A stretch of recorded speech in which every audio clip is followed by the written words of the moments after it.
warahmatullahi wabarakatuh. Perkenalkan, nama saya Lydia, mahasiswa Sekolah Tinggi Ilmu Administrasi Amuntai, jurusan Administrasi Publik, lokal 1B non reguler, nomor absen 25, NPM 212308446. Jadi di kesempatan kali ini saya ingin memberikan penjelasan tentang administrasi publik itu apa, belajar apa saja di dalam ilmu administrasi publik, dan kenapa kita harus belajar ilmu administrasi publik itu. Ciri-ciri dan tujuannya seperti apa? Ilmu administrasi publik adalah ilmu yang mempelajari tentang bagaimana jalannya suatu organisasi publik. Di dalamnya ada beberapa hal yang dipelajari. Yang pertama, birokrasi. Yang kedua, organisasi. Yang ketiga, pembuatan kebijakan publik. Yang keempat, implementasi kebijakan publik. Dan kelima, evaluasi kebijakan publik dan lain-lain. Kita akan mempelajari tentang birokrasi dari awal sampai akhir. Nah, yang dinamakan organisasi publik itu ada banyak, mulai dari pusat sampai daerah, terdiri dari yudikatif, legislatif, dan eksekutif. Ada beberapa contoh. Yang pertama, kementerian, MPR, DPR, dan DPD. Selain itu, juga ada unit kerja pemerintah yang terletak di berbagai provinsi, kabupaten, atau kota. Di antaranya seperti Dinas Kesehatan, Dinas Pendidikan, dan Rumah Sakit. Jadi organisasi itu ada dengan tujuan untuk melayani kebutuhan masyarakat demi kesejahteraan masyarakatnya.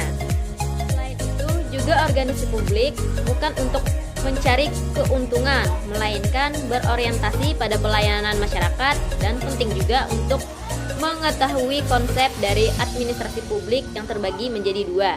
Yang pertama, ilmu administrasi. Tujuannya mengatur jalannya organisasi agar dapat mencapai tujuan secara efektif dan efisien. Kedua, publik, aktivitas manusia yang perlu diatur oleh institusi kekuasaan.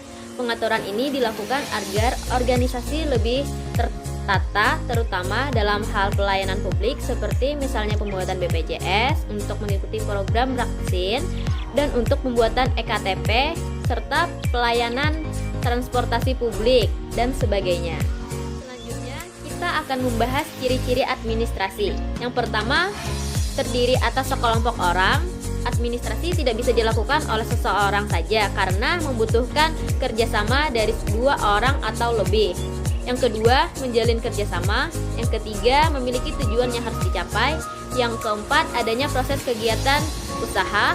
Yang kelima, kegiatan bimbingan kepemimpinan dan pengawasan. Harus belajar administrasi publik. Yang pertama, sebagai warga negara yang baik, kita perlu paham jalannya pemerintahan. Dan yang kedua, kita menambah skill. Maksudnya untuk mengidentifikasi, menganalisis, dan mengatasi masalah. Yang ketiga, ilmu yang perlu dikuasai bagi yang ingin berkarir di pemerintahan. Kalau kita paham jalannya pemerintahan bagi warga negara, kita dapat memberikan kritik ataupun saran bagi pemerintahan dalam menyediakan pelayanan publik, dan tentunya akan memberikan aspirasi dan menambah skill kita dalam memberikan inovasi dalam menyelesaikan masalah. Itulah tadi beberapa penjelasan tentang administrasi publik hasil kreasi Lydia. Semoga video ini dapat bermanfaat bagi kita semua. Akhir kata, terima kasih. Wassalamualaikum warahmatullahi wabarakatuh.